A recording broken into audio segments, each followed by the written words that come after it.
I remember incidents where not far from two blocks from where I lived, one night, my next door neighbor, he was an ex-boxer, a very talented, but a very, very nice man. On a Saturday night, he called me. He came upstairs, knocked on the door. We were all sleeping. And my father, who's that downstairs? And he says, it's Tony. And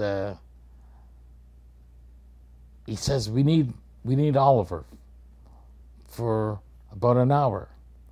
So my father says, I guess I was 9, 10 years old.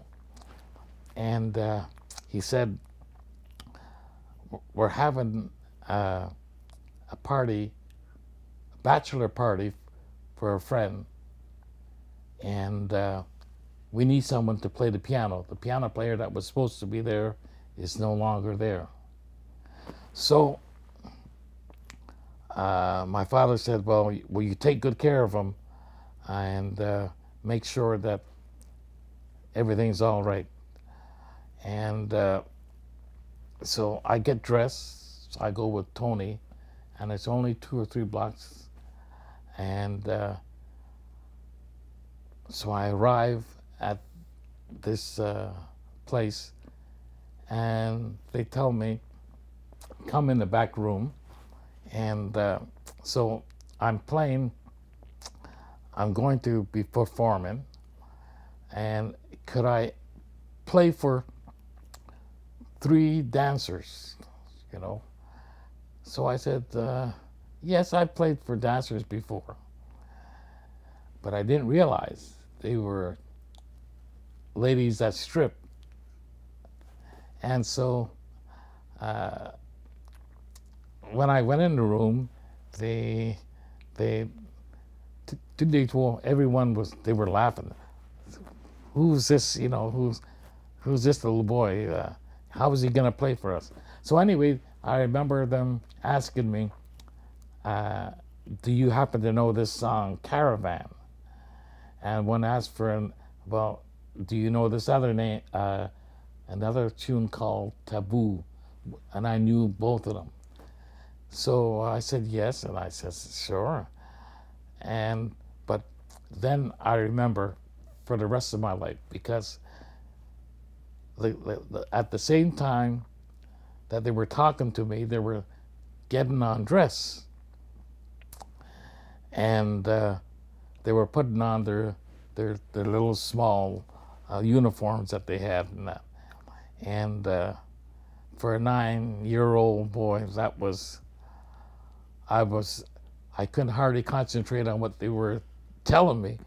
But I remember, one of them, later on, about 5, 10, 15 years later, for next year, I met her when I was much older, and she always reminded me, we remember your eyes, they used to say, when you came into the dressing room.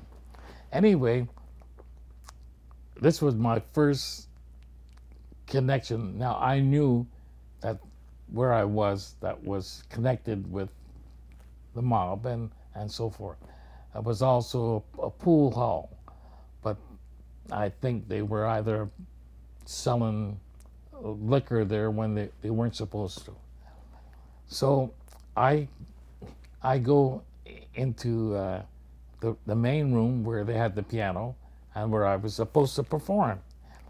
And they had a comedian there who was very, very popular at the time. And he was trying to tell there was nothing else but men there. And I looked out, peeked through the door, and I knew a lot of the guys that were there, because the man that was going to get married, he lived probably 2 blocks from me, and he was probably early 20s. And so anyway, the comedian introduced me, and I get up and I play a song. I think probably In the Mood Again or something like that. Something. Anyway, I'm getting ready to play the second one and have one of the dancers was supposed to come on. All of a sudden, I hear a whistle blow, and I heard a door, someone banging on the door very hard. And now I'm on the stage. So the next thing I heard, I see the owner of the place. He comes rushing in. He said to get with Tony, and he told him, "Get him out of here. The police are there." The police was coming in to raid the place. And so he picks me up off of the piano.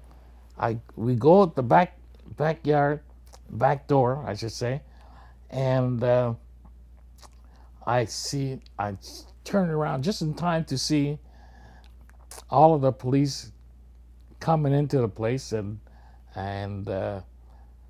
yelling and telling everyone, "Stay here, stay here."